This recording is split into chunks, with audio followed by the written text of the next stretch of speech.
सटीक और भरोसेमंद खबरें, खबर ही नहीं खबर का विश्लेषण भी, नए तेवर, नए कलेवर, नई धार और नई रफ्तार के साथ देखिए न्यूज नाइट हर रात 8 बजे सिर्फ डीडी न्यूज पर।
ब्रेकिंग न्यूज की रेस से हटकर हम लेकर आते हैं आपके लिए सार्थक, सकारात्मक और प्रेरणादायी खबरें।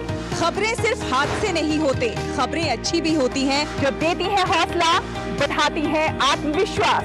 मुश्किल वक्त में भी जब लोगों ने दिखाया कुछ कर गुजरने का जज्बा, हम लेकर आते हैं अपने इस खास कार्यक्रम में आम लोगों के जज्बे की कहानियाँ। देखिए मेरे साथ गुड न्यूज जज्बा इंडिया का।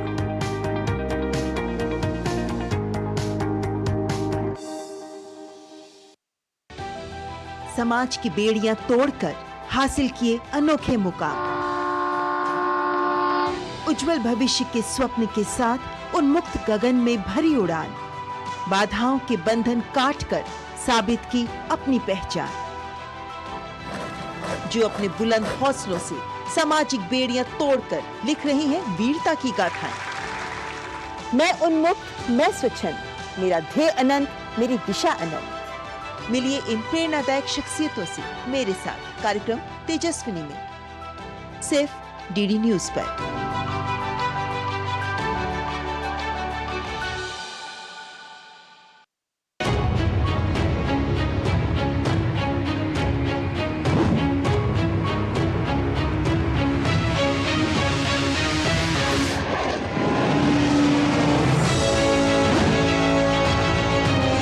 मैं इस वक्त इजराइल गाजा बॉर्डर के बहुत नजदीक खड़ा हूं। दोनों साइड्स के अपने नैरेटिव्स हैं, पर स्थिति काफी गंभीर है।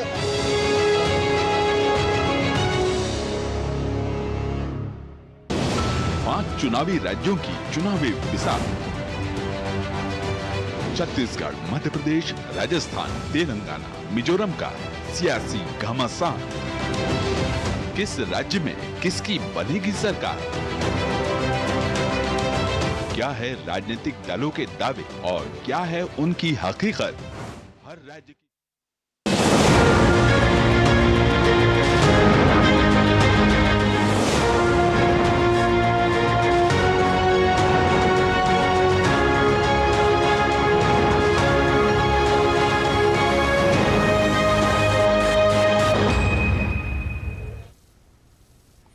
नमस्कार, जनादेश में आप सभी का बहुत बहुत स्वागत है। मैं हूं लालचंद्र सिंह। जनादेश यानी 5 राज्यों में हो रहे विधानसभा चुनाव की स्पष्ट और निष्पक्ष खबरें। जनादेश में बात होगी राजस्थान, मध्य प्रदेश, छत्तीसगढ़, तेलंगाना और मिजोरम में क्या रही दिन भर की चुनावी सरगर्मियां, और दिखाएंगे ग्राउंड रिपोर्ट। साथ ही जानेंगे जमीनी सियासी हकीकत राज्यों में मौजूद अपने संवाददाताओं से। और आज खास तौर पर हम बात करेंगे मध्य प्रदेश कांग्रेस के अंदर की टकराहट और इंडी गठबंधन में तनातनी की, तो छत्तीसगढ़ में बीजेपी के आदिवासी नेता की हत्या के बाद उपजे हालात की, और साथ ही ये भी बात करेंगे कि क्या राजस्थान में गहलोत सरकार में तुष्टीकरण और खराब कानून व्यवस्था बड़ा मुद्दा बनता दिख रहा है। तो आइए करते हैं इस खास प्रोग्राम की शुरुआत।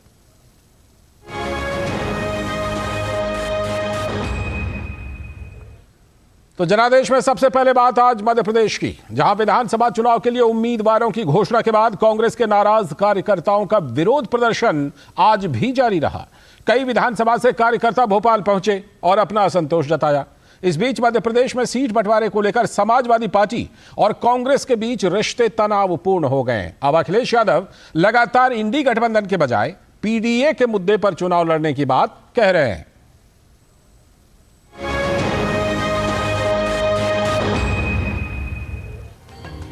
मध्य प्रदेश विधानसभा चुनाव का महासंग्राम जारी है। कांग्रेस प्रत्याशियों की सूची जारी होने के बाद से नाराज दावेदारों और उनके समर्थकों में असंतोष बना हुआ है।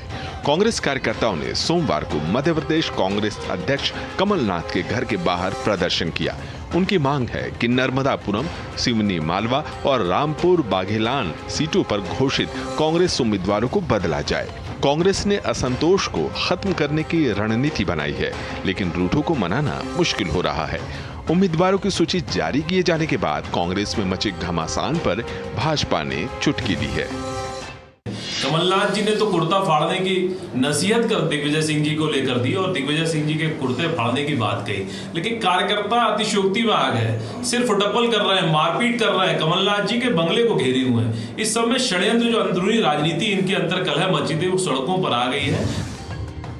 दरअसल मध्य प्रदेश विधानसभा की 230 सीटों पर होने वाले चुनाव के लिए कांग्रेस अब तक 229 और भाजपा 228 उम्मीदवारों का नाम ऐलान कर चुकी है।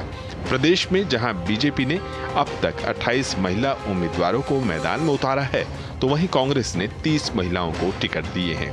भाजपा ने अब तक 32 विधायकों के टिकट काटे हैं, तो कांग्रेस ने 11 मौजूदा विधायकों को टिकट नहीं दिया है। वहीं बीजेपी ने हारी हुई सीट पर 7 पूर्व मंत्रियों को मैदान में उतारा है, जो 2018 से 2023 के कार्यकाल में मंत्री नहीं रहे।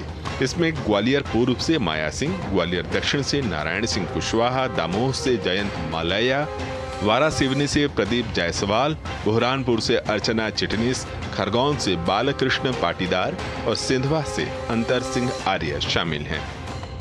भाजपा ने ओबीसी को 69 टिकट दिए हैं और अब तक घोषित 228 सीटों के करीब 30% ओबीसी को दिया गया है। वहीं कांग्रेस ने ओबीसी को 62 टिकट दिए हैं, जो कुल टिकट के 27% से कम हैं। इस तरह ओबीसी को 27% आरक्षण और जातिगत जनगणना कराकर उन्हें न्याय दिलाने का दावा करने वाली कांग्रेस टिकट बांटने में पिछड़ों का दर्द भूल गई। भारतीय जनता पार्टी ने सदैव ओबीसी वर्ग को उनका न्यायोचित प्रतिनिधित्व देने का काम किया है। देश के प्रधानमंत्री स्वयं उस वर्ग से आते हैं, मध्य प्रदेश के मुख्यमंत्री ओबीसी वर्ग से हैं। उसके अतिरिक्त भी मौजूदा अपने प्रत्याशियों की सूची में 69 टिकट भारतीय जनता पार्टी ने ओबीसी वर्ग से आने वाले लोगों को दिया है।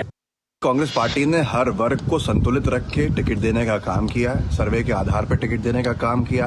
लगभग 100 ऐसे युवा हैं जिनको टिकट मिला है कांग्रेस पार्टी की तरफ से। SC ST सीट्स के आरक्षित न होने की स्थिति में भी हमने टिकट देने का काम किया है। भारतीय जनता पार्टी निश्चित तौर पर पिछड़ों वर्ग की राजनीति वो करती रही है। शिवराज सिंह चौहान बड़ा चेहरा है, उसके 3 मुख्यमंत्री जो रहे हैं वो ओबीसी वर्ग से रहे। बाबूलाल गौर हो या उमा भारती हो, ओबीसी वर्ग से आती थी। तो कांग्रेस की तुलना में यदि देखेंगे तो भाजपा 30% के करीब उसने टिकट दी है ओबीसी को, और भाजपा के पास ओबीसी लीडर भी हैं। इस बीच मध्य प्रदेश चुनाव में कांग्रेस के रवैये से नाराज चल रहे अखिलेश यादव अब INDIA नहीं बल्कि PDA की बात करते दिख रहे हैं। अब वो बार बार PDA यानी पिछड़े, दलित और अल्पसंख्यक के मुद्दे पर चुनाव लड़ने की ओर इशारा कर रहे हैं। उन्होंने सोशल मीडिया X पर लिखे अपने पोस्ट में PDA के महत्व पर जोर दिया। मेरे साथी, PDA पहले बना, इंडिया बाद में बना, और उसके बाद मैंने कई मौकों पर कहा कि इंडिया गठबंधन जरूर है, लेकिन हमारी स्ट्रेटेजी PDA है और PDA ही NDA को हराएगा। समाजवादी पार्टी का रुख कांग्रेस इंडी गठबंधन के लिए खतरे की घंटी के समान है। समाजवादी पार्टी जिस तरह से अंतरकलह कांग्रेस के साथ उभर करके सामने आई है, ये कोई नई बात नहीं है। ये इंडिया अलायंस पूरी तरह से अनैतिक गठबंधन है। कोई वैचारिक साम्यता नहीं है, नीतियों को लेकर के एकमत नहीं है, नेतृत्व तो कैसे होगा इसको लेकर के पहले से गंभीर सवाल है। और अब मध्य प्रदेश चुनाव को लेकर के जैसे बाहें चढ़ा रखी हैं समाजवादी पार्टी ने, अब इस किसी तरह के अलायंस की संभावनाएं पूरी तरह से छीण होती जा रही है। समाजवादी पार्टी मध्य प्रदेश चुनाव के लिए अब तक 33 उम्मीदवारों की घोषणा कर चुकी है। इस बीच आम आदमी पार्टी ने पार्टी की मध्य प्रदेश अध्यक्ष रानी अग्रवाल को सिंगरौली से चुनाव मैदान में उतार दिया है। इस तरह आम आदमी पार्टी भी मध्य प्रदेश में अब तक 70 उम्मीदवारों की घोषणा कर चुकी है। ऐसे में मध्य प्रदेश में इंडी गठबंधन पूरी तरह से बिखरता हुआ नजर आ रहा है। इसी बीच भाजपा प्रतिनिधिमंडल ने भोपाल में मुख्य निर्वाचन पदाधिकारी से मुलाकात कर 80 साल से अधिक बुजुर्ग और दिव्यांग मतदाताओं को फॉर्म 12D की उपलब्धता सुनिश्चित कराने के लिए ज्ञापन सौंपा। आयोग ने इस बार नई पहल करते हुए 80 साल से अधिक बुजुर्ग और दिव्यांग मतदाताओं को घर से ही मतदान करने की सुविधा दी है। मध्य प्रदेश में बुजुर्ग और दिव्यांग मतदाताओं की संख्या 11 लाख से अधिक है। ब्यूरो इनपुट के साथ भोपाल से अजीत द्विवेदी की रिपोर्ट, डीडी न्यूज।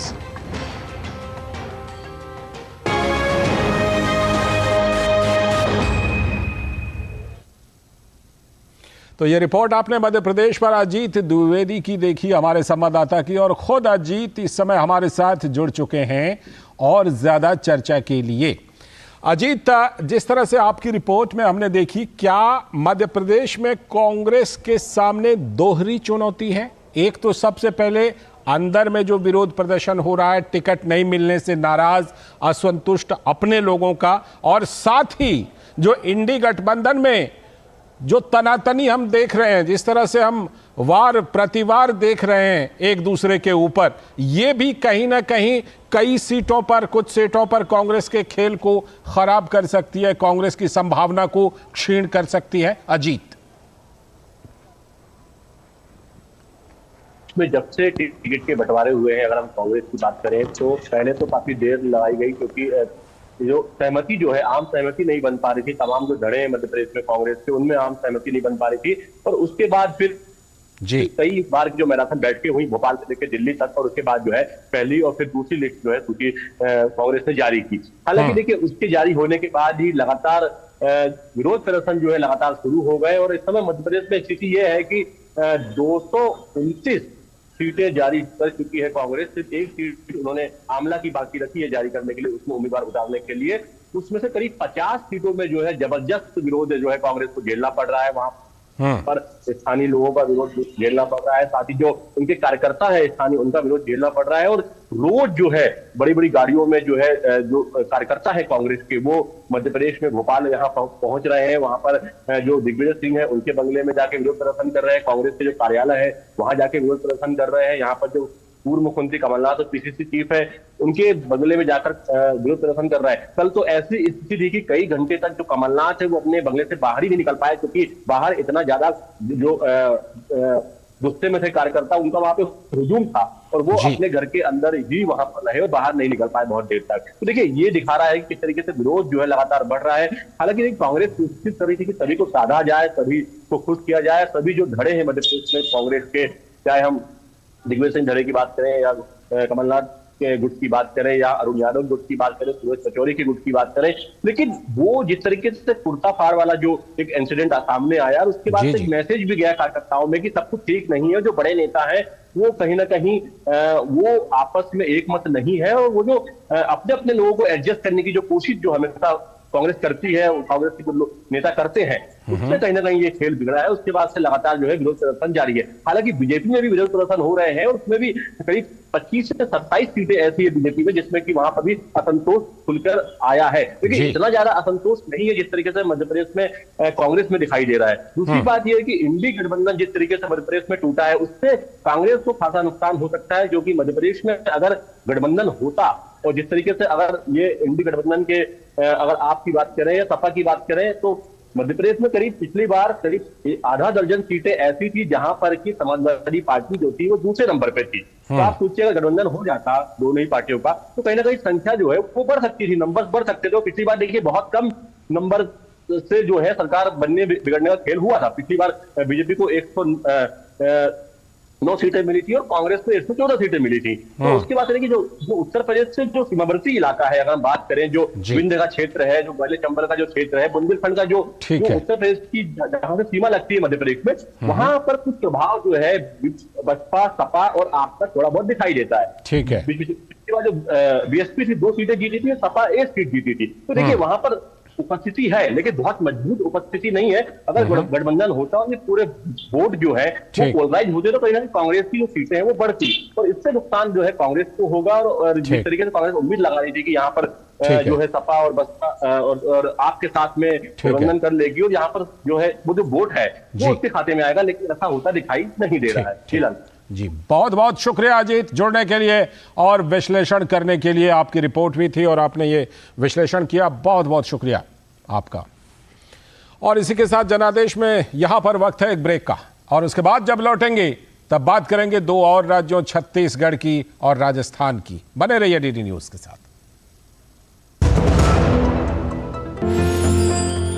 साल, बरस और सदी नहीं, एक युग गुजर जाएगा, उम्र न पूछो वंडर की, जब फर्क नजर आएगा। वंडर सीमेंट, फर्क नजर आएगा। तुम्हें पता है इन्वेस्टर्स के लिए कि इन्वेस्टर प्रोटेक्शन फंड होता है IPF, लेकिन अगर तुम्हारा ट्रेड एक्सचेंज पर एग्जीक्यूट नहीं हुआ या फिर कोई गारंटीड रिटर्न्स वाली स्कीम है तो ये IPF आपकी मदद नहीं कर सकता है। और अगर आपका ब्रोकर ही डिफॉल्टर बन जाए तो फिर IPF आपको कॉम्पेंसेशन दिला सकता है। कहां से सीखा? NSE की साइट पर। सोचकर समझकर इन्वेस्ट कर, अगर छोले बने तो गोल्डी छोले मसाले, जहाँ जाए रिश्ते बनाए, जहाँ जाए रिश्ते बनाए, गोल्डी मसाले।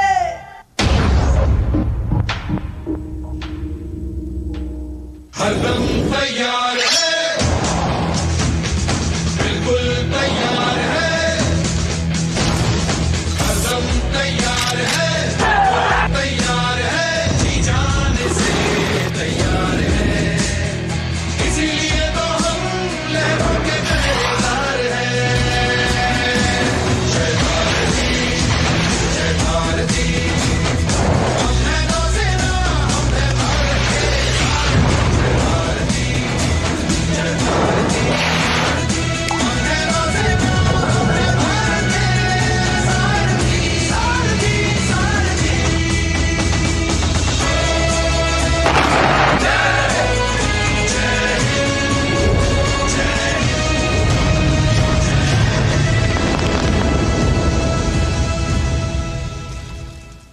होंगे बच्चे स्वस्थ भले भूलेगा बचपन, इन्हें पिलाओ मुगली घुट्टी 555। साल, बरस और सदी नहीं, एक युग गुजर जाएगा, उम्र न पूछो वंडर की, जब फर्क नजर आएगा। वंडर सीमेंट, फर्क नजर आएगा। स्वागत है ब्रेक के बाद। अब जनादेश में बात करेंगे छत्तीसगढ़ के चुनावी समर की, जहां विधानसभा चुनाव में राजनीतिक दल चुनाव प्रचार में कूदे हुए हैं। दूसरी तरफ मोहला मानपुर में आदिवासी नेता बिरजू तारम की हत्या के बाद से राज्य में सियासी पारा चढ़ा हुआ है। बीजेपी इस हमले को कांग्रेस का टारगेट किलिंग बता रही है। आखिरकार बीते सालों में 20 से अधिक बीजेपी नेता कार्यकर्ता की हत्या के पीछे कौन है, देखते हैं इस रिपोर्ट में।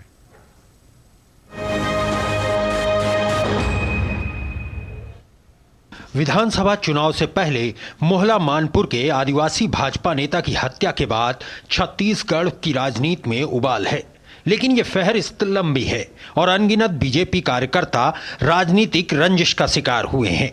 बीजेपी जिला मंत्री बुधराम करटाम, बीजापुर बीजेपी मंडल अध्यक्ष नीलकंठ कक्केम, नारायणपुर बीजेपी उपाध्यक्ष सागर साहू जैसे 20 से अधिक नाम हैं जो छत्तीसगढ़ में टारगेट किलिंग की भेंट चढ़ गए।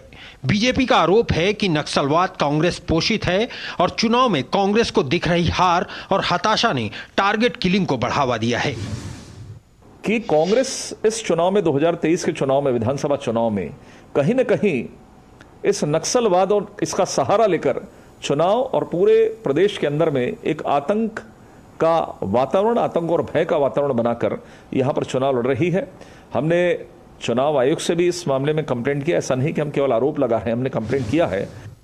कांग्रेस ने बीजेपी पर मामले को लेकर राजनीति करने का आरोप लगाया। साथ ही 25 मई 2013 की उस घटना की याद दिलाई जब बस्तर के झीरम घाटी में परिवर्तन यात्रा कर रहे प्रदेश कांग्रेस नेताओं की पूरी पीढ़ी समाप्त हो गई। छत्तीसगढ़ में अगर बात करेंगे तो छत्तीसगढ़ में जितना नुकसान कांग्रेस पार्टी को हुआ है उतना किसी राजनीतिक दल को कभी नहीं हुआ।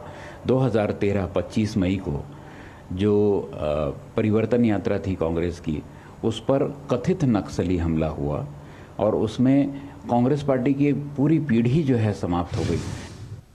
बीजेपी ने पूछा है कि झीरम की घटनाओं पर प्रशांत मिश्रा की रिपोर्ट के आने के बाद भी छत्तीसगढ़ की कांग्रेस सरकार ने उसे उजागर क्यों नहीं किया। सवाल यह भी है कि आखिरकार बीते सालों में सिर्फ बीजेपी नेताओं की हत्या क्यों हुई। अभी जो सीक्वेंस बन रहा है उसको तो आप कह सकते हैं कि एक टारगेट किलिंग हो रही है, चीजें हो रही है, जो बात उठ के आ रही है, लेकिन हकीकत में वैसा नहीं है। हकीकत में जितने भी लीडरान हैं, जितने भी लीडर्स होते हैं, ये वैसे भी उनके टारगेट में रहते हैं।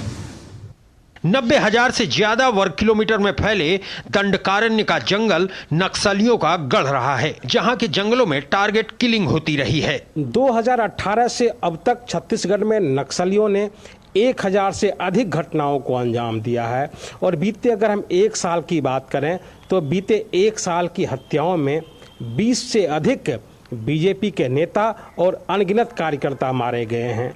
अब बीजेपी सवाल पूछ रही है कि ये हमला एक तरफा क्यों है। कैमरामैन उत्तम सिंह के साथ धीरज कुमार, DD न्यूज, रायपुर।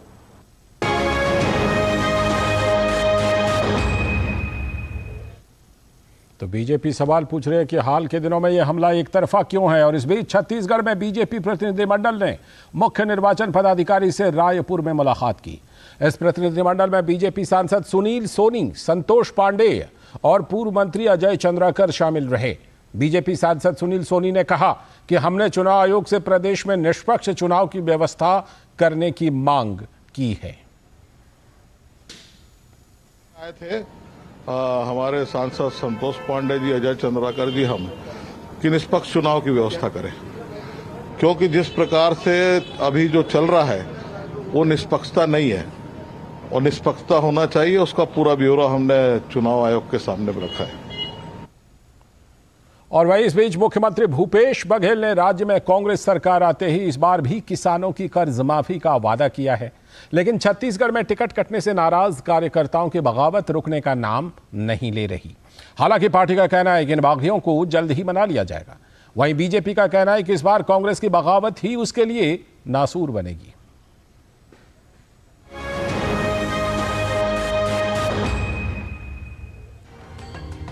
छत्तीसगढ़ की सभी 90 सीटों पर कांग्रेस प्रत्याशियों की सूची जारी हो चुकी है, लेकिन नाराज दावेदारों और उनके समर्थकों के विरोध से निपटना पार्टी के लिए बड़ी चुनौती बना हुआ है। दरअसल पार्टी ने इस बार 22 सिटिंग एमएलए के टिकट काट दिए, जिसके कारण बड़ी संख्या में उनके समर्थक बागी हो गए हैं। कांग्रेस पार्टी के प्रदेश अध्यक्ष दीपक बैच का कहना है कि कुछ जगह स्थिति चिंताजनक है, लेकिन जल्द ही सभी को मना लिया जाएगा। हाँ, 2-3 जगह से ऐसा मैसेज तो है, फिर भी चर्चाएं चल रही है और हम लोग तो कोशिश कर रहे हैं। देखिए, हम लोग शुरू से कहते आए कि इस समय टिकट वितरण में जो विनिंग कैंडिडेट होगा टिकट उसी को मिलेगा, परफॉर्मेंस के आधार पर मिलेगा। और हाईकमान ने इसको गंभीरता से लिया है और सीईसी में जो निर्णय हुआ, हाईकमान ने जो निर्णय हुआ वो तो सबके लिए सर्वमान्य है और इस चीज को हम लोग शुरू से कहते आ रहे थे। और उसके बाद यह है कि ठीक है, अगर कुछ 2-3 जगह अगर वैसे होता भी है तो उसको अपने हिसाब से हम लोग उसको रणनीति बनाएंगे। बीजेपी ने बगावत पर चुटकी लेते हुए कहा कि इस बार कांग्रेस की बगावत ही उसके लिए नासूर बन जाएगी। अब की बार 75 बार अब की, और जनता कह रही है अब होगा इनका बंटाधार। जितने भी बड़े बड़े लोग हैं उन सबके खिलाने, मतलब जिनको टिकट नहीं मिले वो बागी हो गया। कोई ना कोई संगठन है ना कोई सत्ता है, सिर्फ सत्ता पाने के लिए आतुर इस प्रकार से हैं। जिस प्रकार से काम इन्होंने किया 5 साल, अगर काम सही ढंग से करते तो 22 एमएलए के टिकट, अब बस्तर संभाग में ही देखिए 4 सीटिंग एमएलए के टिकट काट दी गई है। 4 में से 3 बागी हो गए हैं और जो चौथा बागी नहीं है वो अंदर मतलब गुटबाजी करने में व्यस्त है। जानकार भी मानते हैं कि कांग्रेस के पास बीजेपी जैसा कैडर नहीं है और कांग्रेस के नेता इंतजार करना नहीं जानते। उनको तुरंत लाभ लेने की जल्दी रहती है। यही कारण है कि इतनी बड़ी संख्या में कार्यकर्ता बगावत कर रहे हैं। कांग्रेस पार्टी में जो कैडर होता है, वो कैडर जो भाजपा में जो कैडर की पद्धति है वो कांग्रेस में नहीं है। कांग्रेस पार्टी में अधैर्यता बहुत ज्यादा है। लोग धैर्य नहीं कर पाते, लोग लंबे समय इंतजार नहीं कर पाते, तत्काल फल चाहते हैं। तो उस स्थिति में नुकसान तो होने वाला है। हालांकि कांग्रेस उन्हें मनाने की जी तोड़ कोशिश कर रही है, लेकिन इतना तो है कि बागियों की बगावत ने कांग्रेस के किले को हिलाना शुरू कर दिया है। इस बीच बस्तर संभाग की 12 सीटों पर जीत और इस क्षेत्र में विकास को लेकर कांग्रेस और बीजेपी के अपने अपने दावे हैं। जो 75 पार की बात कर रहे हैं, तो हमें पूरा भरोसा है कि हमारे काम को लेकर जनता स्वीकार करेगी और पुनः बस्तर में 12 सीट जीतते हैं। पूरे कार्यकर्ता, चाहे मैं भी एक कार्यकर्ता होने के नाते, हम सब भिड़े हुए कि ज़्यादा से ज़्यादा हम भारतीय जनता पार्टी की सरकार आए और साथ साथ बस्तर संभाग में ज़्यादा से ज़्यादा सीटें हम भारतीय जनता पार्टी को ला के दें। वैसे तो इस बार यहाँ आम आदमी पार्टी, गोंडवाना गणतंत्र पार्टी, सर्व आदिवासी समाज के साथ बीएसपी और पूर्व मुख्यमंत्री अजीत जोगी की जनता कांग्रेस छत्तीसगढ़ जे भी राजनीतिक जमीन बनाने की कोशिश में है, लेकिन सीधा मुकाबला कांग्रेस और बीजेपी में ही होने की उम्मीद है। 22 सिटिंग एमएलओ की टिकट कांग्रेस पार्टी ने काट दी है और यही सिटिंग एमएलए अब कांग्रेस की परेशानी का सबब बन रहे हैं।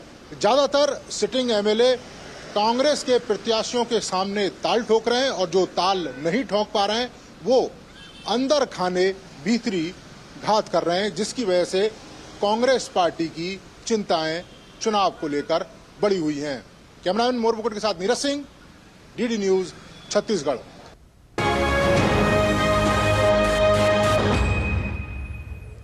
तो नीरज की ये रिपोर्ट थी और नीरज खुद हमसे जुड़ गए हैं छत्तीसगढ़ से और ज्यादा विस्तार से बात करने के लिए। नीरज, आपकी रिपोर्ट देखी, करीब करीब 2 दर्जन आप बता रहे हैं कि ऐसी सीटें हैं जहां पर विधायकों के टिकट काट लिए और वहां पर वो अब चुनौती पेश कर रहे हैं, ताल ठोक रहे हैं। ये जो अंदरूनी जिसको कांग्रेस कह रही है कि वो कर लेगी, बना लेगी, आपको लगता है वहां पर देख करके कि क्या कांग्रेस इसमें कामयाब हो पाएगी या बड़ी चुनौती बनने वाली है ये कांग्रेस के लिए? देखिए लालचंद, अभी तक तो कामयाबी कांग्रेस पार्टी को नहीं मिली। आपने खुद सुना है कांग्रेस पार्टी के जो प्रदेश अध्यक्ष हैं वो कह रहे हैं कि चुनौती बनी हुई है और हम कोशिश करेंगे उनको मनाने के लिए। और जैसा कि विशेषज्ञ भी कह रहे थे कि कांग्रेस पार्टी उस तरह का कैडर नहीं रखती जैसा कैडर भारतीय जनता पार्टी रखती है। और यहाँ सिर्फ छत्तीसगढ़ की लालचंद बात नहीं है, आप दूसरे राज्यों में देखें, गुजरात में देखें, जिस समय चुनाव आता है तो कांग्रेस पार्टी किस तरीके से अपने उनके तमाम जो कार्यकर्ता हैं और जो नेता हैं वो टूट के चले जाते हैं। आप राजस्थान में देखें, राजस्थान में किस तरीके से गहलोत और सचिन पायलट के बीच में जो रस्साकसी है वो लगातार चल रही है। आप मध्य प्रदेश में भी देखें कि जो खेमे हैं वो अलग अलग बटे हुए हैं। तो उसी तरह की कमोवेश स्थिति लालचंद छत्तीसगढ़ में भी देखने को मिल रही है, क्योंकि जो 22 सिटिंग एमएलए हैं उनके अपने समर्थक हैं, उनका अपना एक क्षेत्र है और उन्होंने पिछले 5 साल उस क्षेत्र में कह सकते हैं कि अपने समर्थकों के साथ बिताया है। तो वो जो समर्थक हैं जिस समय वोट करेंगे और निश्चित तौर पर भारतीय जनता पार्टी और जो कांग्रेस पार्टी के जो कैंडिडेट चुनावी मैदान में होंगे तो उस समय कांग्रेस पार्टी का जो कैंडिडेट है उसको ये नुकसान पहुंचा सकते हैं। आप अगर देखें कि 4 जो कांग्रेस के सिटिंग एमएलए हैं वो बस्तर क्षेत्र से उनको टिकट नहीं दी गई है। बस्तर से 12 जो उम्मीदवार हैं वो चुनावी मैदान में, और 12 में से अगर आप 4 को हटा देते हैं तो आप समझ सकते हैं कि कितना परसेंटेज है जो जनता के बीच में जो आक्रोश है इन विधायकों को लेकर, तभी इनकी जो टिकट है वो काटी गई है। तो निश्चित तौर पर एक भीतरी घात देखने को कांग्रेस पार्टी को मिल सकता है छत्तीसगढ़ के अंदर, जिस तरीके से इन्होंने टिकट काटी है। लालचंद, चलिए, बहुत बहुत शुक्रिया नीरज फिलहाल के लिए। आगे हम आपसे और जानकारी लेते रहेंगे छत्तीसगढ़ के बारे में। फिलहाल आपका बहुत बहुत शुक्रिया जुड़ने के लिए और विश्लेषण करने के लिए। अभी वक्त है एक और ब्रेक का, और ब्रेक के बाद जब लौटेंगे तब रुख करेंगे राजस्थान का। साल, बरस और सदी नहीं, एक युग गुजर जाएगा। उम्र न पूछो वंडर की, जब फर्क नजर आएगा। वंडर सीमेंट, फर्क नजर आएगा। आप क्या देख रहे हो पापा? तुम कहते हो ना कि स्टॉक मार्केट में बहुत सोच समझकर इन्वेस्ट करना चाहिए, बस थोड़ा सा ज्ञान ले रहा हूँ। किससे? हर एक स्टॉक्स एक्सपर्ट है, मस्त एजुकेशनल वीडियोस बनाता है और अच्छी इन्वेस्टमेंट की टिप्स भी देता है। पापा इन वीडियोस पे ना जाएं, अपना रिसर्च खुद करें या सेबी रजिस्टर्ड इन्वेस्टमेंट एडवाइजर से संपर्क करें। एजुकेशन के नाम पर कुछ इन्फ्लुएंसर्स अक्सर इन्वेस्टर को मिसगाइड करते हैं, नुकसान आपका होगा। सोच कर समझ कर इन्वेस्ट कर, अगर छोले बने तो गोल्डी छोले मसाले, जहाँ जाए रिश्ते बनाए, जहाँ जाए रिश्ते बनाए, गोल्डी मसाले। हो बिजनेस बढ़ाना, गुड़िया को पढ़ाना या मिसेस के साथ वेकेशन, लो मुथूट फाइनेंस गोल्ड लोन, भरोसा इंडिया का। मुथूट फाइनेंस भारत का नंबर 1 सबसे भरोसेमंद financial services brand. Gold loan के लिए अभी कॉल करें 1-800-313-1212। साल बरस और सदी नहीं, एक युग गुजर जाएगा, उम्र न पूछो वंडर की, जब फर्क नजर आएगा। वंडर सीमेंट, फर्क नजर आएगा। फिर से स्वागत है आपका जनादेश में। अब बात राजस्थान की। राजस्थान विधानसभा चुनाव के लिए बीजेपी ने अब तक 124 सीटों पर अपने उम्मीदवारों के नामों का ऐलान कर दिया है, तो वहीं कांग्रेस ने 76 सीटों पर अपने प्रत्याशियों की घोषणा की है। इस बीच प्रदेश में सियासी हलचल भी तेज हो गई है। बीजेपी नेता और केंद्रीय मंत्री गजेंद्र सिंह शेखावत ने मुख्यमंत्री अशोक गहलोत पर निशाना साधा। उन्होंने राजस्थान की कांग्रेस सरकार पर अराजकता और तुष्टीकरण की राजनीति के आरोप लगाए हैं। राजस्थान में हिंदू संतों के खिलाफ अपराध की घटनाओं पर उन्होंने कहा कि यहां सामान्य व्यक्ति सुरक्षित नहीं है और एक धर्म विशेष के लोगों का मनोबल बढ़ाने और बहुसंख्यक समाज का मनोबल गिराने के लिए षड्यंत्र पूर्वक इन हत्याओं को अंजाम दिया जा रहा है। उन्होंने कहा कि कांग्रेस और राज्य के मुख्यमंत्री का सच देश की जनता के सामने आ चुका है। 12 घटनाएं मैंने आपके सामने रखी है, ये केवल नमूना भर मैं आपके सामने रखना चाहता था कि इस राज्य में किस तरह से, जहाँ सामान्य व्यक्ति तो सुरक्षित है ही नहीं, लेकिन स्व उद्देश्य किस तरह से एक धर्म विशेष के लोगों को मनोबल को बढ़ाने के लिए और बहुसंख्यक समाज के मनोबल को गिराने के लिए षड्यंत्र पूर्वक किस तरह से राजस्थान में इन हत्याओं को कारित किया जा रहा है। और ये जो पूरी सीक्वेंस है, ये सीक्वेंस के कुछ जो उदाहरण मैंने आप सबके सामने रखे हैं, ये उदाहरण इस बात का द्योतक है कि ये सरकार तुष्टीकरण की पुरोधा सरकार है। तो बीजेपी ये आरोप लगा रही है और उधर कांग्रेस में अशोक गहलोत और सचिन पायलट के बीच जारी खींचतान के बीच राजस्थान सरकार में मंत्री प्रताप सिंह खाचरियावास ने कहा कि सीएम का चेहरा तो वहां घोषित किया जाता है जहां मुख्यमंत्री नहीं होता है। सवाल फेस वहां डिक्लेयर किया जाता है जहां मुख्यमंत्री नहीं होता। आगे कौन बनेगा ये पहले से कांग्रेस पार्टी ने आज तक डिसाइड नहीं किया। फिर हमारा नेतृत्व राहुल गांधी जी, सोनिया गांधी जी खड़गे साहब बैठकर तय करेंगे, विधायकों से राय लेंगे, क्या करेंगे वो तय करेंगे, कौन होगा मुख्यमंत्री बाद में। लेकिन फिलहाल तो हमारे पास मुख्यमंत्री है, इसलिए मुख्यमंत्री का हमारे यहाँ झगड़ा नहीं है, तो हमारा तो मुख्यमंत्री का झगड़ा ही नहीं है, तो हमको ये तो फेस बीजेपी को तय करना है। तो कांग्रेस के नेता ये तर्क दे रहे हैं, लेकिन छत्तीसगढ़ में भूपेश बघेल मुख्यमंत्री हैं, फिर भी उनको वहां पर घोषित किया गया है, लेकिन अशोक गहलोत को नहीं। खैर, फिलहाल आज के जनादेश में इतना ही, लेकिन हम फिर आपसे मिलेंगे जनादेश कार्यक्रम में 5 राज्यों के चुनावी हालात को लेकर। अभी वक्त है आपसे विदा लेने का। नमस्कार।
नमस्कार। लोकतंत्र का सबसे बड़ा त्योहार यानी चुनाव।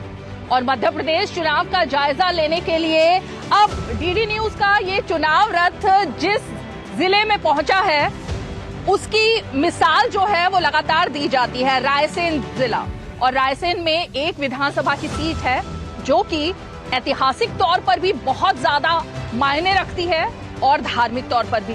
सांची के स्तूप, ये बचपन से सबने पढ़ा भी होगा और देखने के लिए सब में जिज्ञासा भी रहती है कि किस तरह से सांची के इन स्तूपों ने विश्व धरोहर के तौर पर अपना नाम लिखवाया है, दर्ज कराया है। और हर रोज पर्यटक ना सिर्फ देश से बल्कि विदेशों से भी यहाँ पर पहुंचते हैं कि किस तरह से सम्राट अशोक और बौद्ध धर्म, उन दोनों का मिला जुला स्वरूप यहाँ पर देखने को मिलता है। और इसीलिए इसके कई अलग अलग तरीके के मायने भी हैं। लेकिन राजनीतिक दृष्टि से देखें तो इस बार सांची की जो सीट है वो भी चुनाव में बहुत ज्यादा दिलचस्प हो गई है, क्योंकि यहाँ पर जिन चौधरी जी का नाम लगातार सालों साल से लिया जाता रहा है, उन्होंने वो ज्योतिरादित्य सिंधिया के काफी ज्यादा करीबी माने जाते हैं। और जब ज्योतिरादित्य सिंधिया बीजेपी में आए तो वो भी बीजेपी में आ गए उनके साथ। इस बार उनको बीजेपी ने तो टिकट दे दी है और इसीलिए कांग्रेस से बीजेपी में आने के बाद क्या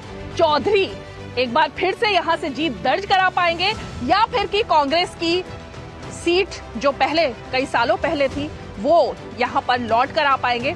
बहुत सारे यहां पर लोग सांची से जुड़े हुए हमारे साथ हैं, अलग अलग पार्टी के जो समर्थक हैं वो भी हैं, चाहे वो बीजेपी हो, कांग्रेस हो, और एक और पार्टी जो यहाँ पर आ गई है वो है आम आदमी पार्टी।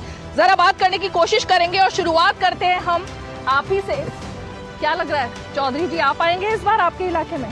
कहने की जरूरत ही नहीं है, वो तो 100% निकल ही रहे हैं, क्योंकि पहले भी 64,000 मतों से जीते थे। उनके पक्ष में क्या वजह जा रही है? उनकी वजह आज तक जिस सांची के अंदर, सांची विधानसभा के अंदर, जिले के अंदर पूरे जो काम नहीं हुए थे 40 सालों से, आज हमने ये देखा है कि 2.5 साल के अंदर ही उन्होंने इतने काम कर दिए हैं कि कहने की जरूरत नहीं है, दिखाने की जरूरत है बस। अच्छा जी, तो इतने काम हुए हैं यहाँ पर, फिर तो एक तरीके से साफ ही है कि चौधरी जी का बोलबाला है। कामों में भ्रष्टाचार हुआ है। अभी 15 दिन पहले चौधरी जी ने खरवई में अस्पताल का उद्घाटन किया है। ना तो वहाँ नर्स है, ना वहाँ दवाई है, ना वहाँ पानी है, ना वहाँ लाइट है। अभी अस्पताल 15 दिन पहले रायसेन अस्पताल का उद्घाटन नई बिल्डिंग का किया है। नई बिल्डिंग का उद्घाटन के पहले ही नर्सों के ऊपर दरवाजे खुल के गिर गए, नर्स घायल हो गई। अस्पताल का सबसे सुरक्षित जगह ओटी होता है, ऑपरेशन थिएटर, उसका ऊपर का प्लास्टर गिर के नर्स के ऊपर गिरे, नर्स घायल हो गई। ये विकास हुआ है सच। आप भी तो पहले बीजेपी के समर्थक थे, उन्हीं के नेता थे, आप कांग्रेस में चले गए, वजह यही है कि हमसे देखा नहीं गया मैडम, हमसे देखा नहीं गया। जो दुर्दशा मध्य प्रदेश की इस भारतीय जनता पार्टी सरकार ने की है उससे त्रस्त है, कार्यकर्ता त्रस्त है, कार्यकर्ताओं की सुनी नहीं गई, कार्यकर्ता अपमानित हुआ है, इसलिए छोड़ के कार्यकर्ता, मैं भी गया हूँ, मैंने सांची का जनपद अध्यक्ष बनाया है, वो मेरे साथ गई है। अभी 3 दिन पहले पूर्व जिला पंचायत अध्यक्ष भंवरलाल पटेल गए, 400 गाड़ियां लेके गए। तो सांची में परिवर्तन की लहर है। ये 64,000 की भली बात करते हैं, उपचुनाव था, और कैसे जीते वो मुझे मालूम है, मैं माइक पे नहीं कहना चाहता। आने वाला समय इतिहास दोहराएगा। 64,000 से डॉक्टर पूर्णम चौधरी आ रही है। मैं अभी जरा आगे आऊं, लेकिन जरा बीजेपी के जो लोग हैं यहाँ पर, जो बीजेपी के कहीं ना कहीं एक तरीके से समर्थक है, ये जो भ्रष्टाचार के आरोप लग रहे हैं, पहले तो इसका जवाब चाहिए मुझे।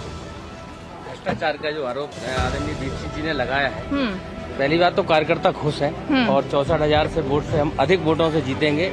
और यहाँ तक की बात की जाए तो मध्य प्रदेश में सर्वाधिक अधिक वोटों से हम भाजपा के प्रत्याशी को जिताएंगे, डॉक्टर चौधरी जी।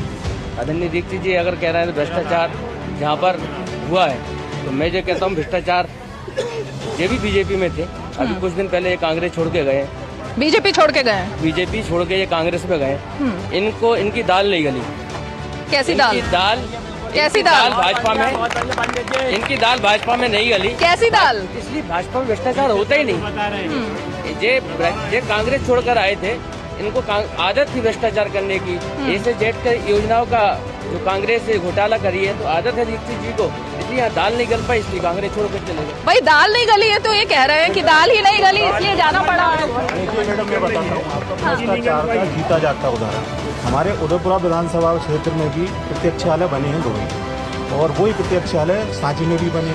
सांची में 4.5-5 लाख का प्रत्यक्षालय बनता है और वहाँ पे 2.5 लाख का बनता है। ये भ्रष्टाचार नहीं है क्या? मैं पूछना चाहूँगा बीजेपी इसके बारे में जवाब दें। जो प्रत्यक्षालय जो लोहे के बनाए गए हैं जगह जगह पे, उनमें 4.5 लाख रुपए और 2.5 लाख में कुछ तो फर्क होगा। ये भ्रष्टाचार की श्रेणी में नहीं आता तो किस श्रेणी में आता है? चलिए पहले आप इस भ्रष्टाचार पर जवाब दीजिए, फिर जरा मैं आगे बढ़ूंगी। बताइए। देखिए, लोग कहते हैं भ्रष्टाचार, भ्रष्टाचार जहाँ काम होगा, जहाँ काम होगा, अच्छी क्वालिटी का काम होगा तो ज्यादा। पहली बात तो क्या भ्रष्टाचार तो उसको कहते हैं कि भाई खुद काम करे और खुद निकाल ले। भ्रष्टाचार क्या है, जब हर चीज जब ऑनलाइन होती है ना, जब ऑनलाइन होते हैं, कोई भी ठेका लेता है, अच्छी क्वालिटी का काम करेगा, उसी को टेंडर मिलेगा, वही आदमी काम करेगा। मैम कांग्रेस से देखते चले आ रहा है, 100 डालते थे। क्या इधर आइए, इधर आइए, इधर आइए, क्या बोल रहे हैं? मैम मैंने शुरू से देखा, मैं पैदा हुआ जब से। हाँ। मैंने सुना है, मेरे पूर्वज बताते हैं कि वहाँ से कांग्रेस जब 100 रुपए डालती थी तो मेरे पास आते आते, हम किसानों के पास आते आते 1 रुपये बचता था। ये तो भ्रष्टाचार पूरी दुनिया ने देखा है। क्या अब जब बीजेपी आज ऑनलाइन कर रही है किसानों के खाते में, किसान मजदूर घर कोटी क्या चाहिए? आज मैं तो खुद हूँ और मेरे साथ मेरे नगर की पूरी सांची की जनता बिल्कुल सपोर्ट करेगी। मैं जरा जानना चाहती हूँ कि दिल्ली में तो आम आदमी पार्टी और कांग्रेस एक साथ है, लेकिन राज्य में अलग अलग है, दोनों आपस में चुनाव लड़ रही है। इसका जनता पर असर पड़ेगा? देखिए, जनता पर इसका कोई असर नहीं पड़ेगा, क्योंकि वहाँ पे अगर जो भी इंडिया अलायंस वगैरह जो हुआ है वो लोकसभा के लिए हुआ है, ना कि विधानसभा के लिए। विधानसभा यहाँ आम आदमी पार्टी खुद अकेली लड़ेगी और पूरी ताकत से लड़ेगी और सरकार बनाएगी। तो यहाँ सारे देश में कोई अंतर नहीं पड़ने वाला है इसका, क्योंकि वो लोकसभा के लिए बना है। लोकसभा के लिए साथ होने वाले हैं, तो उससे ज्यादा नहीं होना चाहिए। तो आपको नहीं लगता जनता कंफ्यूज होगी इससे? नहीं, जनता कहाँ से कंफ्यूज होगी? जब लोकसभा के लिए ही हुआ है अलायंस, तो जनता क्यों कंफ्यूज होगी विधानसभा चुनाव में? ओके, मैं ये जानना चाहती हूँ बार बार, क्योंकि आम आदमी पार्टी के लोगों की तरफ से भी और कांग्रेस की तरफ से भी भ्रष्टाचार को एक अहम मुद्दा माना जा रहा है। क्या वाकई में भ्रष्टाचार बहुत ज्यादा हुआ है?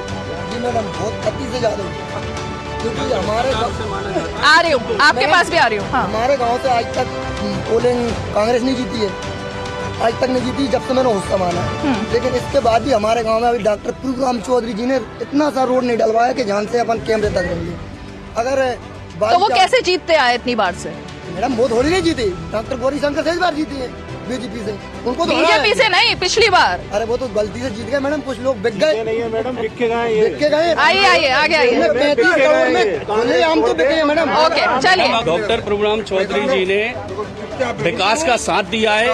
वो ये देख रहे थे, जब भी वो विकास की कोई बात करते थे तो माननीय कमलनाथ जी उनसे ये कहते थे कि चलो चलो, तो उन्होंने आज उनसे ही चलो चलो कर उन्होंने 2.5 साल में अपनी जो भाजपा की सरकार बनाई और सांची नगर के लिए इतना कुछ कर दिया है जो आज से 35 या 50 साल में वो नहीं हो पाया था, जो उन्होंने करके दिखाया है। 10 करोड़ का उन्होंने जो 38 करोड़ की स्कूल की बिल्डिंग बना दी है, 10 करोड़ का उन्होंने हॉस्पिटल बना दिया है और तहसील भवन तक उन्होंने बनवा दिया है, और सारे मतलब हर स्ट्रक्चर पे उन्होंने काम किया है। और एक एक गांव में विकास की गंगा बह रही है। हम तो ये कहना चाह रहे हैं। एक बात हो जाए, बोलिए। जैसे भैया ने कहा भ्रष्टाचार में, मैं कहता हूँ भारतीय जनता पार्टी मध्य प्रदेश की जनता के ऊपर एक एहसान करती है। पहले यहाँ का छीनती है, फिर चश्मे दान करती है। तो इन्होंने बहुत चश्मे लगा रखे हैं पब्लिक को, तो पब्लिक को दिखता है और इनको दिखता है कि आपने रोजगार दिया है। आप मुझे बताओ, रोजगार के नाम पे मध्य प्रदेश में भ्रष्टाचार हर चीज में नंबर 1 भारतीय जनता पार्टी सांची विधानसभा का। आपने बोला कि हॉस्पिटल बना है, मैं मानता हूँ हॉस्पिटल है, और 58 डॉक्टर रायसेन जिले में। जब 58 डॉक्टर रायसेन जिले में है तो प्रभुराम चौधरी जी को 15 अगस्त को भोपाल क्यों ले जाना पड़ा? उनका स्वास्थ्य नहीं हो पाता। जवाब दीजिए। ओके। दिन भर की थकावट, रात दिन मेहनत करने वाला आदमी, जो आदमी रात दिन मेहनत कर रहा है। हम देखते हैं रात को 1 बजे भी पब्लिक के साथ है। सवेरे 9 बजे से पहले उनका टूर बन जाता है और वो गांव के अंदर दिखते हैं। जो आदमी रात और दिन मेहनत कर रहा है, उस आदमी को तो थकावट होगी, चक्कर आएंगे भाई। दिन भर मेहनत करने वाले सरकारी अस्पताल बात मैडम भोपाल जाने की है तो अच्छा सुनिए ओके हाँ रुकिए हाँ बोलिए क्या अस्पताल में पलंग तो है ही नहीं। ये जो बात कह रहे हैं कि रायसेन जिले के हॉस्पिटल से उन्हें भोपाल क्यों लेके जाया गया था? उन्हें भोपाल में स्वस्थ थे, लेकिन उन्हें वो खुद घर जा रहे थे, उन्हें मजबूरन हम लोग खुद लेके गए थे उन्हें, क्योंकि हमें रूटीन चेकअप के लिए लेके ठीक है जवाब दीजिए ओके आ रहे भाजपा के भाइयों ने, हमारे भाजपा के कार्यकर्ताओं ने माननीय मंत्री जी प्रभुराम चौधरी जी की मेहनत मजदूरी और इन सब चीज़ों के बारे में ज्ञान बताया है कि वो बहुत मेहनत करते हैं, बहुत मजदूरी करते हैं। तो मैं ये बात कहना चाहूँगा आप सभी से, भाजपा के मेरे अपने भाइयों से, कि यहाँ का सांची विधानसभा का और रायसेन जिले का आम मजदूर किसान सब मेहनत करते हैं। सुबह आपके मंत्री जी सुबह 9 बजे उठते होंगे, यहाँ का किसान सुबह 4 बजे उठकर खेत पे जाता है, मजदूरी करता है और उसी हॉस्पिटल में जाके इलाज कराता है जिस हॉस्पिटल को माननीय मंत्री जी ने आम गरीब मजदूर के लिए बनवा रखा है। और हर बार हर मंच से ये कहते हैं कि हमने स्वास्थ्य सुविधाएं बहुत बेहतर कर दी हैं। माननीय मुख्यमंत्री जी और हमारे आदरणीय स्वास्थ्य मंत्री डॉक्टर प्रभुराम चौधरी जी हर मंच से ये कहते हैं कि हमने रायसेन जिले में मंत्री रहते, स्वास्थ्य मंत्री रहते, स्वास्थ्य सुविधाएं बहुत बेहतर कर दी हैं, ट्रामा सेंटर बना दिया है। तो भाई फिर आपको खुद को इलाज कराने भोपाल क्यों जाना पड़ रहा है? और इनके कार्यकर्ता कहते हैं कि हमारे मंत्री जी बहुत मजदूरी करते हैं, मेहनत करते हैं। तो ये बाकी के सब लोग क्या एसी में बैठ के पैसा कमाते हैं? आपके मंत्री मेहनत करते हैं तो बाकी के लोग जो हैं उनके घर के सरकार राशन पहुंचा रही है। साल बरस और सदी नहीं, एक युग गुजर जाएगा। उम्र न पूछो वंडर की, जब फर्क नजर आएगा। वंडर सीमेंट, फर्क नजर आएगा। गोल्डी छोले मसाले, जहाँ जाए रिश्ते बनाए, जहाँ जाए रिश्ते बनाए, गोल्डी मसाले। तुम्हें पता है इन्वेस्टर्स के लिए एक इन्वेस्टर प्रोटेक्शन फंड होता है IPF, लेकिन अगर तुम्हारा ट्रेड एक्सचेंज पर एग्जीक्यूट नहीं हुआ या फिर कोई गारंटीड रिटर्न्स वाली स्कीम है तो ये IPF आपकी मदद नहीं कर सकता है। और अगर आपका ब्रोकर ही डिफॉल्टर बन जाए तो फिर IPF आपको कॉम्पेंसेशन दिला सकता है। कहाँ से सीखा? NSE की साइट पर। सोच कर समझ कर इन्वेस्ट कर। मैं एक और मुद्दा लेके आती हूँ जो मैं देख रही हूँ कि यहाँ पे प्रबल तौर पर वो मुद्दा भी है, ये दल बदल या इधर से उधर जो लोग आए गए हैं वो मुद्दा है। ये सांची विधानसभा जो है, यहाँ जब प्रभुराम चौधरी जीते हैं, चाहे वो कांग्रेस में रह के जीते हैं, चाहे वो बीजेपी में आकर काम किया हो, इनके अलावा किसी व्यक्ति ने यहाँ पे काम नहीं किया। प्रणय, ये सोलर सिटी, इससे तो आप इनकार नहीं कर सकते, क्योंकि आज अगर सांची के बारे में देखें तो सोलर सिटी के बारे में बात होती है। सोलर सिटी में आप अभी यहाँ दे रहा हो, जब देखिए यहाँ सोलर सिटी है कि नहीं। यहाँ पे माननीय प्रभुराम चौधरी रोड बनवाते हैं 32 करोड़ का रायसेन जिले के अंदर, जो कि एक साल में गड्ढों में तब्दील हो जाता है। ये विकास है रायसेन जिले का, उसमें 50% का हिस्सा है। मैंने पूछा सोलर सिटी से क्या कोई इनकार कर सकता है? हमको देना पड़ेगी, अगर हम शिक्षा नहीं देंगे तो हमारा देश पीछे रह जाएगा। पहले हमको सबसे पहले स्कूलों को ठीक करना पड़ेगा। सरकारी स्कूलों में, प्राइवेट स्कूलों में दे रहे कितनी फीस है प्राइवेट स्कूलों में, हम पढ़ा नहीं पा रहे हमारे बच्चों को। अमीर आदमी तो पढ़ा रहा है, गरीब आदमी नहीं पढ़ा पा रहा। नहीं तो लाडली योजना है, बचपन से ही अगर एक बेटी लखपति हो जाती है तो इससे कौन इनकार कर सकता है?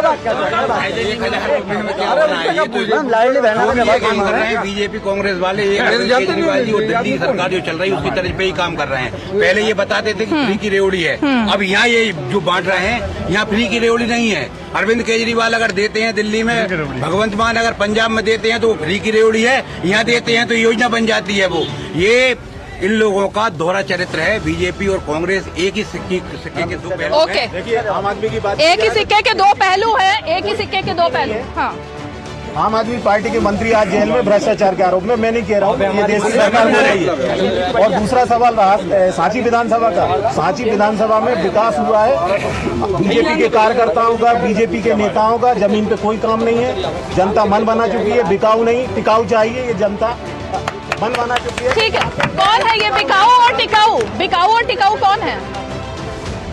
कौन है बिकाऊ? कोई बिकाऊ नहीं मैडम।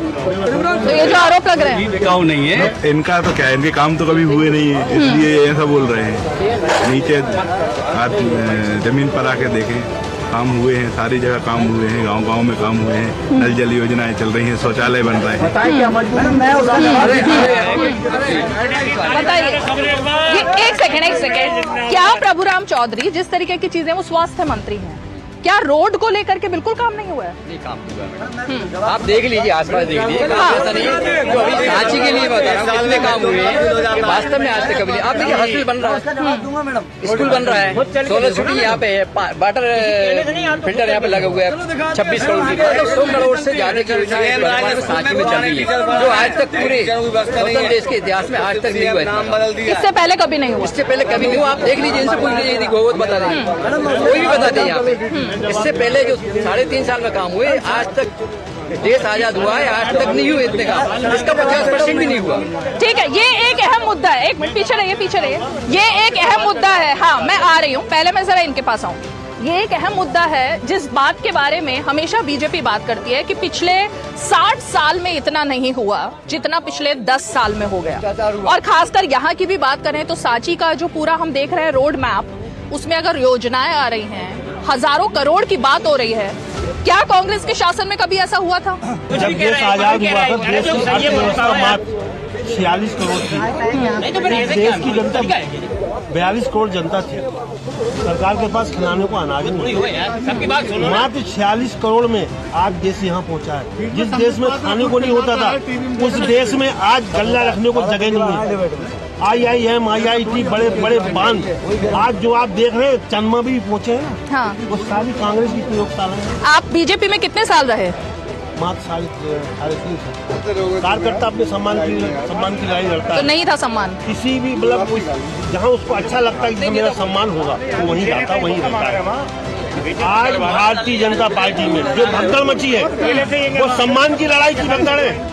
सम्मान की लड़ाई की भगदड़ है। आज जो पूरे मध्य प्रदेश में भगदड़ मची हुई कार्यकर्ताओं की, सम्मान की लड़ाई। नहीं, मैं तो वही जानना चाह रही हूँ कि कांग्रेस से आप बीजेपी में सम्मान लेने के लिए गए थे, अब आपको क्या कांग्रेस में वापस सम्मान मिल गया है? आप क्यों आए थे कांग्रेस छोड़ के बीजेपी में? हमारा नेता, जब नेता की नीति नहीं जा रही थी, मैं भी उस समय का नगर परिषद अध्यक्ष थी मेरी मिसेज, लेकिन हमारे जब मंत्री जी हमको लेके जाते थे कि सर इनको सांची के लिए विकास के लिए कुछ पैसा दो, कांग्रेस कमलनाथ जी के पास, वो कहते चलो चलो चलो, तो उन्होंने भी कर दिया, चलो चलो, तो हम भी आ गए। सम्मान नहीं था वहाँ पे? नहीं, सम्मान कोई सम्मान नहीं। भाई सम्मान तो जब होता है, हम यदि किसी के पास गए वो सम्मान के साथ बिठा ले, सम्मान के साथ यदि हमारा करेगा तो हम उसका सम्मान करेंगे। जब उन्होंने सम्मान जोड़ दिया तो हमने सम्मान जोड़ दिया। हमारे यहाँ पे सीएम साहब आए थे सोलर सिटी का उद्घाटन करने। हमने माननीय डॉक्टर प्रभुराम चौधरी जी से, माननीय मंत्री जी से ये कहा था कि हमें नगर के लिए कुछ विकास के लिए राशि चाहिए, तो उन्होंने तत्काल हमारा सम्मान रखकर उन्होंने माननीय सीएम साहब से कहा और उन्होंने तत्काल 2 करोड़ की राशि सांची नगर के विकास के लिए स्वीकृत कर दी। ये बताइए, 2-3 दिन से जब से कांग्रेस की सीट पूरी लिस्ट सामने आई है, बड़े सारे वायरल वीडियोस हैं कि एक दूसरे के कपड़े फाड़ रहे हैं। कमलनाथ कह रहे हैं कपड़े फाड़ने हैं तो दिग्विजय सिंह के फाड़ो, जयवर्धन के फाड़ो। कांग्रेस में जो अंदरूनी कलह है वो कितनी ज्यादा डैमेज कर रही है पार्टी को? कांग्रेस की अंदरूनी कलह अपने आपस में वो जो झगड़ा कर रहे हैं, ऐसा नहीं। उनको एक्चुअली क्या है कि मेन मुद्दे पे आना चाहिए, और मेन मुद्दे मैडम शिक्षा, स्वास्थ्य, बिजली। आप तो वही, आपके लिए तो जनता के लिए मुद्दा वही होना चाहिए, लेकिन ये अंदरूनी कलह का कितना नुकसान हो रहा है? मैडम दावे उसमें अब सबका अधिकार है टिकट मांगने का। भाई जो मेहनत कर रहा है वो एक बार कांग्रेस में सब अपनी बात कर सकते हैं, भाजपा तो नहीं, कोई बोल नहीं पाएगा किसी के सामने। माना जाएगा। एक पार्टी में नहीं है, कांग्रेस में नहीं है, भाजपा में नहीं है, आप में बता दीजिए। बल्कि जो है उसकी वजह से जो अच्छे कार्यकर्ता है उन पार्टियों में, वो पार्टियां छोड़ करके हमारी पार्टी में आ रहे हैं। ईमानदार लोग हैं, अच्छे लोग हैं, जिनको जो है वर्षों तक जो है डंडे उठाते रहे, लेकिन आज उनको ये पूछा नहीं जा रहा, उनको सम्मान नहीं किया गया। बात ऐसी है कि अपन लोग बीजेपी कांग्रेस को लड़ रहा है, लेकिन कांग्रेस तो अपनी जगह सही लड़ रही है, मगर बाकी पूरे सपोर्टर प्रभुराम चौधरी के हैं, क्योंकि 15 और 2 क्या 20 सपोर्टर है बीजेपी के और 15 सपोर्टर है प्रभुराम चौधरी के। क्यों? क्योंकि वो कांग्रेस से ही बीजेपी में गए। अगर मान लो कांग्रेस ने तब भ्रष्टाचार करा होता इस देश में, तो 70 साल से पैदाइश से कांग्रेस ही हमारे बीच में खड़े हुए, इनकी उंगली पकड़ के हम कांग्रेस। अब तो बीजेपी में है ना, अब तो बीजेपी में है।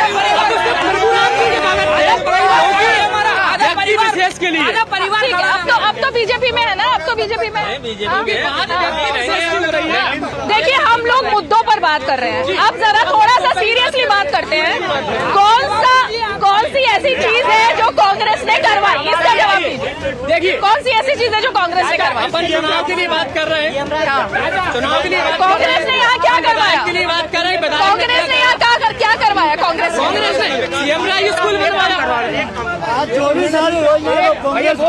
एक एक करके वो बता रहे हैं कांग्रेस ने क्या काम करवाया। कांग्रेस के शासन में सीएम राय स्कूल का दूसरा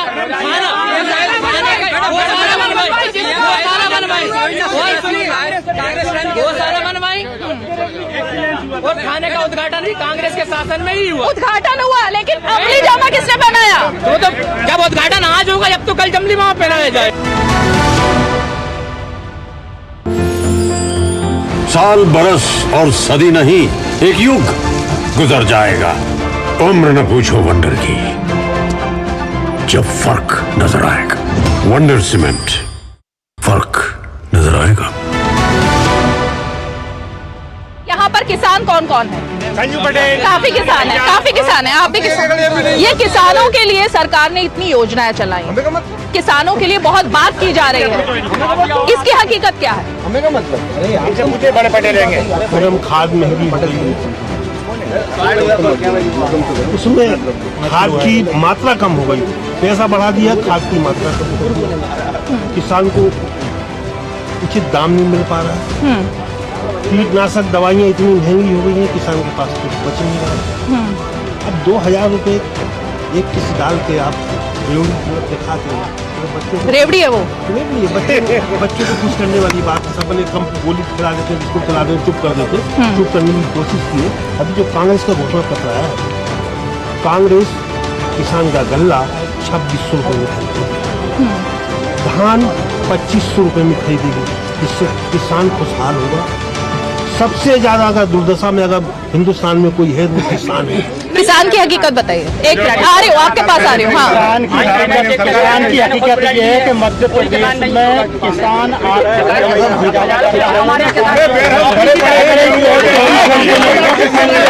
कर रहे हैं, यदि किसानों के लिए कुछ किया होता नंबर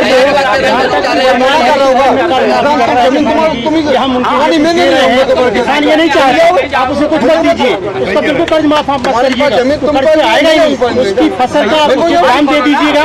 जो कि स्वामीनाथन आयोग में रिपोर्ट है वो ये कहती है जितनी लागत होती है किसान की, उस पर जो है 50% जोड़ करके उसके लिए मुआवजा दिया जाए, और सारी फसलों पर MSP जो है हो, ये नहीं है कि 2-4 फसलों पर। ठीक है, किसान की हकीकत क्या है बताइए। एक मिनट, किसान की भी हो तो पहले किसान इतना परेशान रहता था, उसकी उपज रहती थी, उसको तुलवाने के लिए उसको 4-4 दिन 5-5 दिन लेकिन आज वेयर हाउस पे तत्काल उसके पास पहले मैसेज आता है, आज आपका स्लॉट हो गया, वो जाके तुलवाता है। किसान के लिए वचन पत्र में कांग्रेस ने 3000 तक की बात की, 2500, 2600, 3000। बीजेपी का हालांकि अभी नहीं आया, लेकिन हकीकत किसान, क्या वाकई में किसान त्रस्त है? मैडम, पहले भी 15 महीने देख लीजिए, ये घोषणा पत्र तो कहा है, आदमी जारी तो कर देता है, लेकिन जमीन पे लेके तो आए, आज तक एक भी वादा तो पूरा किया नहीं है, नहीं किया है, वाले नहीं है, समझदार हो रही है। लास्ट सवाल सुनिए, अगर बीजेपी की सरकार ने कांग्रेस की सरकार से कम काम किया होता तो लगातार शिवराज सिंह चौहान इतने पॉपुलर मुख्यमंत्री कैसे बनते? ये जवाब चाहिए। ये तो हकीकत है कि बीजेपी के साथ में काम तो हुए हैं। मैडम 10 साल पहले भी आप कह सकते थे, 15 में से 13% बीजेपी क्या है, बगैर काम करे। जाहिर तौर पर ये वो मुद्दे हैं जो कि अगर हम देखें तो सिर्फ सांची से जुड़े नहीं है, बल्कि मध्य प्रदेश में कहीं भी जा रहे हैं, कांग्रेस, बीजेपी और अब बीच में थोड़ी सी आम आदमी पार्टी भी है।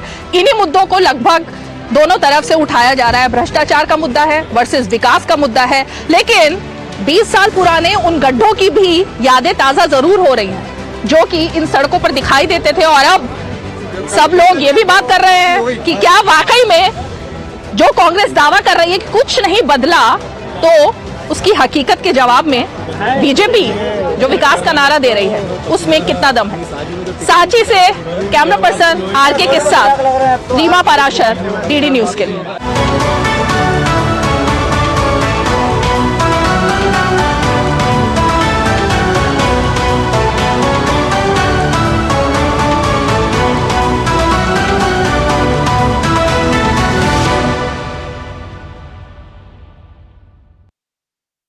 वैसे वो लेडी कौन हो सकती है? इन्फॉर्मेशन की बेसिस पे लगता है कि सर ये दुर्गा वोहरा है। सर ये लोग HSRA से जुड़े हुए हैं। तूने साबित कर दिया दुर्गे कि तू एक क्रांतिकारी की जीवन संगिनी है। पार्टी का काम यानी देश हित का काम, और देश हित के काम के लिए ये दुर्गावती रानी हमेशा तैयार है। मुझे ऐसा लगता है कि हमें कोई ऐसा कदम उठाना चाहिए जिससे पूरा देश हिल जाए। भाभी जी, आप बस मुझे ये बताइए कि आपकी योजना क्या है। स्वराज में देखिए दुर्गा भाभी की महान गाथा। देखिए स्वराज प्रत्येक रविवार प्रातः 9 बजे, पुनः प्रसारण रात 9 बजे, सिर्फ डीडी नेशनल पर। देश का पहला चैनल, देश का अपना चैनल। मन की बात है जन जन की, संघर्षों के कुछ किस्से, कहानी कुछ सफलताओं की, अनकही विरासत की, उम्मीदें नए भारत की। महीने के आखिरी रविवार का रहता है इंतजार। ब्रह्मपुत्र के घाट से हिमालय के विस्तार तक होती है मन की बात प्रधानमंत्री के साथ। तो सुनिए इस महीने 29 अक्टूबर सुबह 11 बजे मन की बात, आकाशवाणी और दूरदर्शन के सभी चैनलों पर। इसके अतिरिक्त आकाशवाणी और दूरदर्शन के YouTube चैनल और प्रसार भारती के ऐप न्यूज ऑन एयर पर सजीव प्रसारण लाइव स्ट्रीमिंग के माध्यम से। तो याद रखें 29 अक्टूबर सुबह 11 बजे मन की बात। यूट्यूब देख रहे हैं, मैं हूं अशोक किरवा। कोई फैक्ट चेकर नहीं चाहता है कि राज्य मुसलमानों की आज गर्मियों सवाल है। आसान नहीं होता सच के लिए लड़ना। जिसकी आवाज कोई नहीं बनेगा उसकी आवाज हम बने। जो डर जाते हैं वो झूठ से कहां टकराते हैं। जो गरीब के स्कूल में, गरीब के स्वास्थ्य के लिए खर्च होना चाहिए, वो लूट कर इन्होंने अमीर ठेकेदारों को दे दिया। सच को जानना हो तो झूठ पर करना होता है प्रहार, हर बार बार बार। मैंने आपसे पूछा, आपने ठीक है नहीं कहा ना आपने। और कोई मुद्दा नहीं है तो सोनिया गांधी की गुडबुक में मैं अपना नाम गोल्डन अक्षरों में कैसे दाखिल करूं? इसलिए न फेक न्यूज न झूठ, हमेशा सच के साथ 2-2। देखिए मेरे साथ 2-2 सोमवार से शुक्रवार रात 9 बजे सिर्फ डीडी न्यूज पर।